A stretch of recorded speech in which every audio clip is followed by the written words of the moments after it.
Do you guys have a name? Yes. All the information is right in there. I'm the leader and originator of the band. It's called Blue Haze over New York. Blue Haze over New York. Yes, sir. That's beautiful.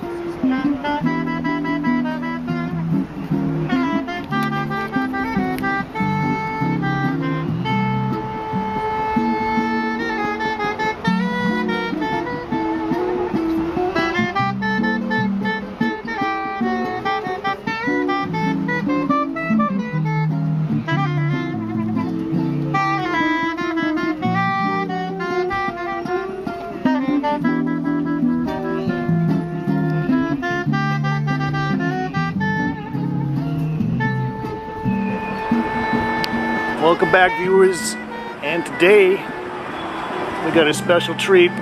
We're going to go in and look at a show by Rodney Dickson at GASSER and Grunert, and that's Rodney's Kawasaki 500. Let's take a look at the show. We'll come in and take a quick sweep around the gallery.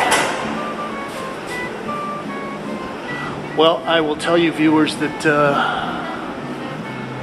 there is a oleo, there is a smell part to this show that unfortunately we can't capture for you on video.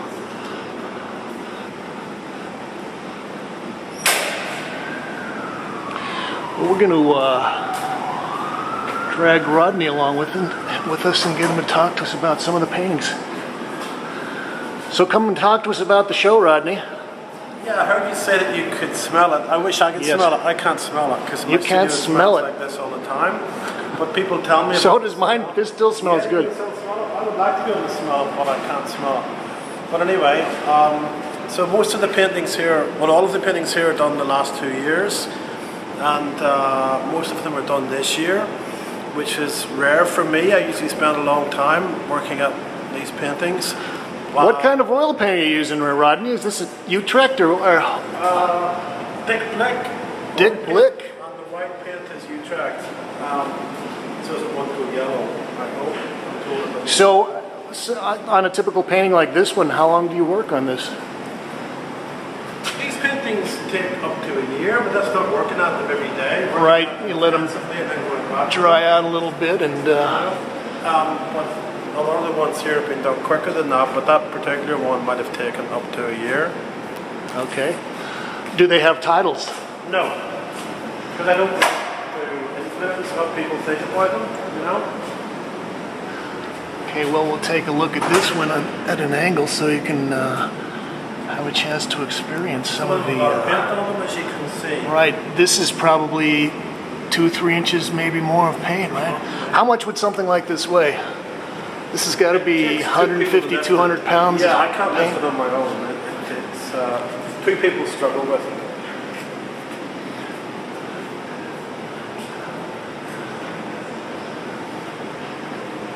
You know, we had a viewer from the UK, I told you about him, that actually was surfing the internet and came across your images, and he actually said that he thought that the work related to some of the London school, people like Arbach and Kosloff and some of those people. What do you think about that relationship?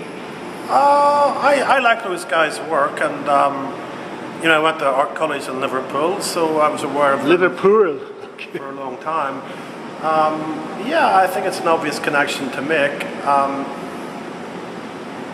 You know, I don't think my work looks like theirs exactly. I think we're dealing with different subjects, but the paint handling and stuff, I think, is a obvious connection. You know? Let's move along over this way. And you've been living, I know you're kind of part of the Williamsburg scene out there. How long have you been out in Brooklyn? 15 years. Yeah. Do you feel like you're actually more part of the New York school at this point? I probably feel more attached to New York than I do to England, and I don't feel attached to London at all. I've never lived in London. You know, I don't know. I mean, I spent a lot of time in Asia, as I think you know. Yes. And, recently I've been working in China, and I think there's as much comes from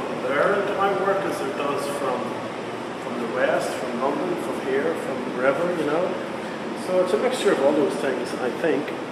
I don't know. That's How about, say, a painter like Milton Resnick? You know, he's a real good member of the New York school. Yeah, I know his work. I like his work. He's not somebody I think about often, but people bring him up to me sometimes in conversation. I saw something he had in the Museum of Modern Art a while ago. He's a good painter, I think. You know, the other thing I wanted to talk about is that I actually kind of got to know you through, you were talking about your time in Asia, but you did some, I guess what you would call installation pieces. There was the, it's like a Mama-san bar, right, at one of the scope shows. Yeah. And you're also a big fan of Asian motorcycles. We saw your Kawasaki, but I know that you collect Japanese iron, right? And being English, I'm surprised that you didn't go in for like the Triumphs, Royal Enfields, BSAs, or maybe even some Milwaukee iron. Yeah, well, Milwaukee iron was not. I was living in Britain at the time, so it wouldn't have been my thing then. Triumphs, yeah, sure, they're nice, but they used to be terribly unreliable. The day I finished this one, I went to the Museum of Modern Art to look at Van Gogh's Starry Night. I think you can probably see the connection. But you're saying also Monet Monet does have the kind of the feeling of some feeling of that. Yeah, the foliage and A lot of people have mentioned that. This is also one of the few paintings that has this sort of goes into the cool side, the greens and the dark blues. A lot of the other stuff is warmer and That's right. goes towards the reds and the browns. That's right. So what is your attraction with the Japanese machines? Back in the days, they were the fastest, the most attractive looking thing to have, you know. So did you spend time in Southeast Asia? I mean, were you down there during Vietnam War and all that stuff? Can we go downstairs too? Let's go downstairs. You've got a lot of work in this show, Rodney. Thanks. I wasn't there during the war. I've been there a lot since the war. I'm a little bit too young for the war, really, believe it or not. But I've worked in Vietnam for 10 years and a lot of other Southeast Asian countries. This is a very impressive grouping of work, yeah. This is the most recent one. This was done.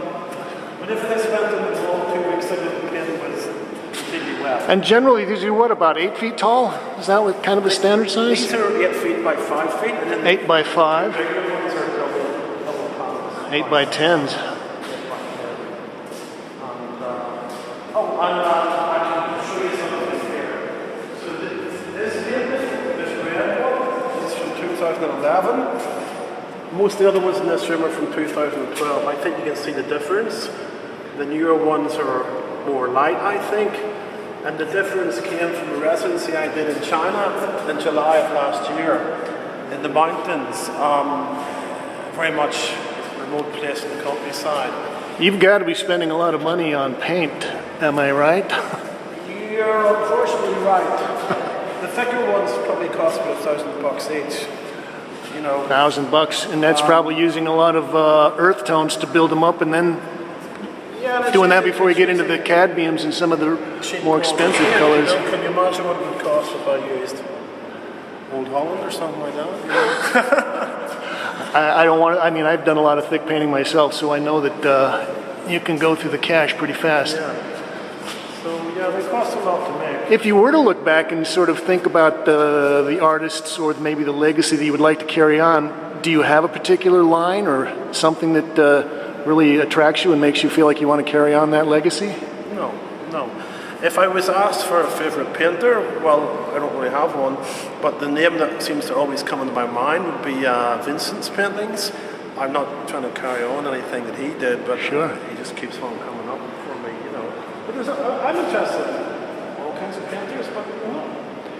I mean, I almost also get a feeling of late Monet and some of those people. Yeah, sure. Because these do have a very, I mean, aside from the tactile, rich surfaces, they do have an atmospheric quality that's pretty nice.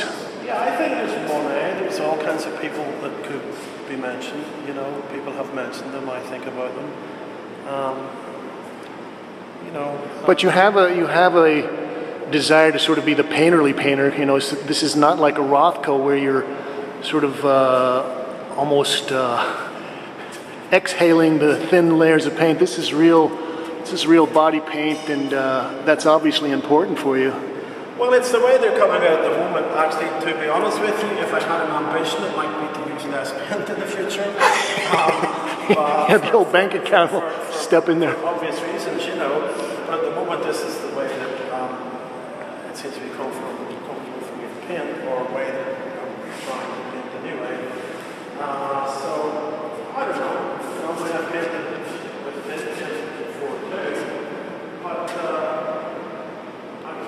because I work at them a lot, and I work at them very quickly, I think with thick paint, I can change it better, you know, and the paint stays where I put it. So I think that's my main reason for using thick paint. Oh, you can't smell that, huh? I can, if I get up close. I think Arshil Gorky said it smelled like fresh melons, but Fresh melons. so that's what he said. Tell me about the bottoms here. The bottoms? Yeah, this is kind of where the color and everything sort of tails out. Yeah, so you get a bit of a sense of the history of the painting there, because colours like this, which are probably beneath all of it, are still visible in Catches the certain drips and everything too. Yeah. And then some people ask about these bits around the edge. There's not so much in this, there's more in some other ones. Right. It's only where I scrape the brush off to get the paint off the brush, and I don't really think about it aesthetically. It's just a practical thing, but there it is, you know. Do you use mostly paintbrushes, or do you get in there with knives as well? And Mostly just one brush. I just one brush. It's got one brush, and I use it till it wears out. I use it whenever it wears out, and isn't that the hairs wear out, because they probably last me forever because there's not a lot of friction. Tell us all about the brush. What happens with the brush is 3-inch brush. It's a brush like this, for this length, it's about 1 inch wide.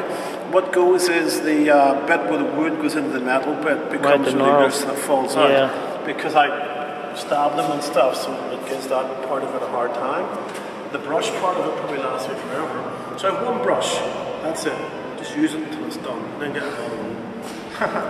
And a whole lot of paint. Yeah, you're spending all your money on the paint. Who can afford brushes? Yeah, it all goes in. Sometimes my hands, but not too often. But And is this cotton duck that you're working on? Are you working on linen, or is this? Are these? It's board. Oh, you're working on board. It's just they become too heavy for canvas sort of thing, you know. I used to work on that, and that just all go. Unless you wanted to stretch the linen over the board, then that even gets even heavier. Yeah. Thing. But what's the problem with these, you know? Because whenever I'm working at them, I've got to move them on my own, and I move them a lot, and they get to a point where I can't really do it very easily, you know. So the way it's an issue, I don't really care about it. I just do what I've got to do. But if they weren't so heavy, it'd be fine with me. Well, one final question. Where do you think the painting culture in New York is headed these days, or even the painting culture in Williamsburg? Any insights? Yeah, they probably all begin to paint like this, I guess. You'll be at the center of the wheel, and everything will radiate from you. Okay. I have no clue. That's a good answer. All right, well, Rodney Dickson, the show doesn't have a title, just paintings. Recent paintings. And thank you. And what's the name of the gallery again? GASSER Grunert Gallery, GASSER 524 West 19th Street. Come and see it. How much longer is it up? Finishes on July 13th. Okay, folks, stop in. And thank you, Kate.